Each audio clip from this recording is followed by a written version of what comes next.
बहू, ये मकान तुम्हारी माँ ने दहेज में तो नहीं दिया था। धीरे धीरे कदमों से चलते हुए मीना जी अपने कमरे की तरफ बढ़ रही थी। उन्हें इस तरह लंगड़ाते हुए देख कर पड़ोस में रहने वाली सुजाता जी ने कहा, अरे दीदी, क्या हुआ? लगता है आपके घुटनों में दर्द ज़्यादा है। हाँ, उम्र का असर है। दर्द तो होता ही रहता है। दवाइयाँ लानी थी इसीलिए निकल कर गई थी, वरना घर पर ही आराम कर रही थी। तो आप अकेले क्यों गई थी? दवाई लेने राजू को ले जाती। सुजाता जी की बात सुनकर मीना जी चुप रह गईं। आखिर कहती भी तो क्या कि बेटे उसके साथ नहीं जाता, पर सुजाता जी को तो उसके घर की सारी बातें पता थी, इसीलिए उन्होंने आगे कुछ नहीं कहा और चुप हो गई।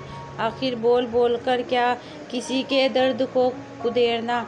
मीना जी वैसे ही लंगड़ाते हुए अपने घर की तरफ बढ़ गई। जैसे ही घर में घुसी, देखा कि उसके कमरे का सामान ऊपर वाले कमरे में शिफ्ट हो रहा था।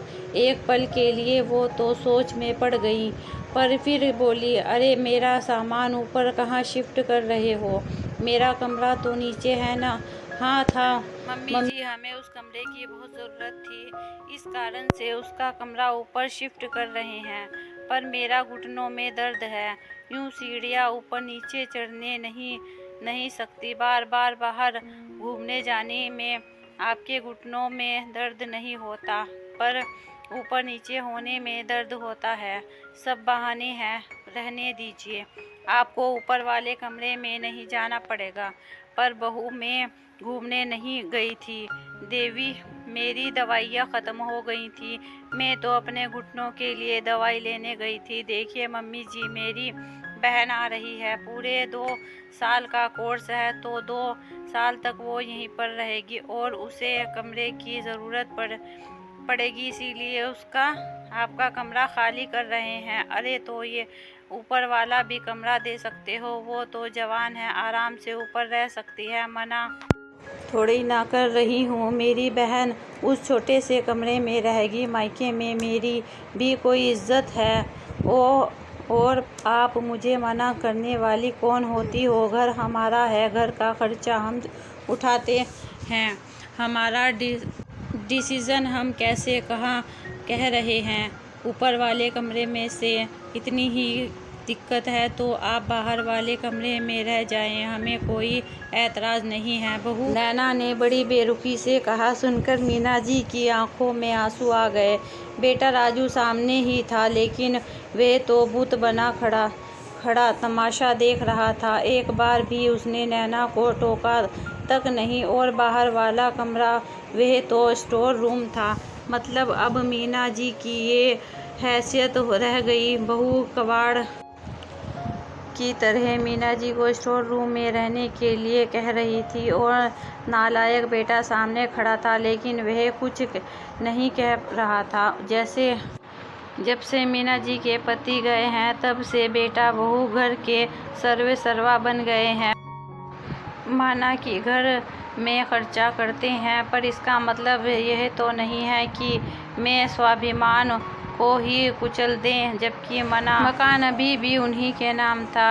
अपनी बहू की ज़बान से ज़्यादा मीना जी को उनके बेटे की चुप्पी चुभ रही थी। आखिर बर्दाश्त के बाहर हो गया तो वह बोल पड़ी, बहू, जब तुमने मेरा कमरा लिया था तो कहकर कि मम्मी जी, हमें बड़े कमरे की ज़रूरत है, तब मैंने कुछ नहीं कहा। यह सोचकर चुप रह गई कि बेटे बहू को क्या तकलीफ़ देना, दोनों मेरे अपने ही तो हैं। लेकिन आज तुम मुझे स्टोर रूम में रहने को कह रहे हो। शुक्र मनाइए कि स्टोर रूम में रहने को कह रही हूँ, वृद्धाश्रम में नहीं भेज रही हूँ। एक तो हमारा ही खाती हो, ऊपर से हमें ही सुनाती हो।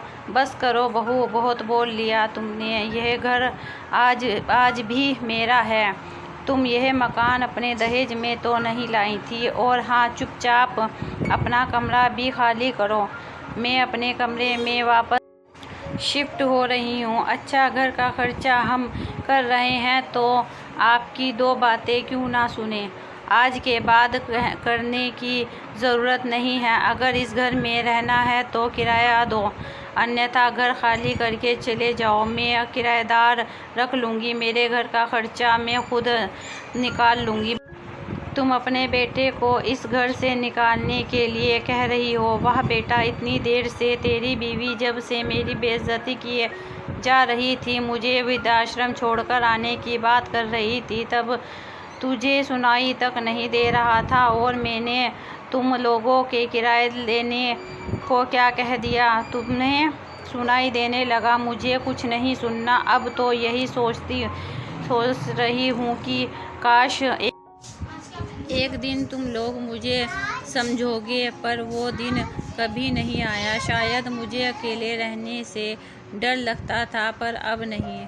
अब यूं बेइज्जत होकर साथ रहने से अच्छा है स्वाभिमान के साथ अकेले ही रहूं। अब तो जो भी निर्णय लेना फटाफट लो और कमरा खाली करो। बस ये सब सुनकर बेटा बहू की हालत ख़राब हो गई। इतनी जल्दी कहाँ जाएंगे? दोनों फटाफट माँ के पैरों में पड़ गए।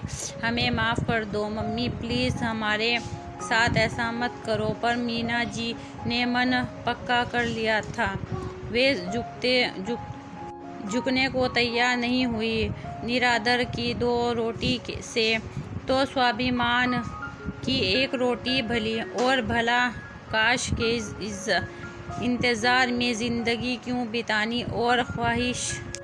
आखिरकार राजू और नैना उसी घर में ऊपर वाले 2 कमरों में शिफ्ट हुए और आज भी उनका किराया दे रहे हैं, जबकि नीचे का वह 1 कमरा किसी और को मीना जी ने किराए पर दे दिया।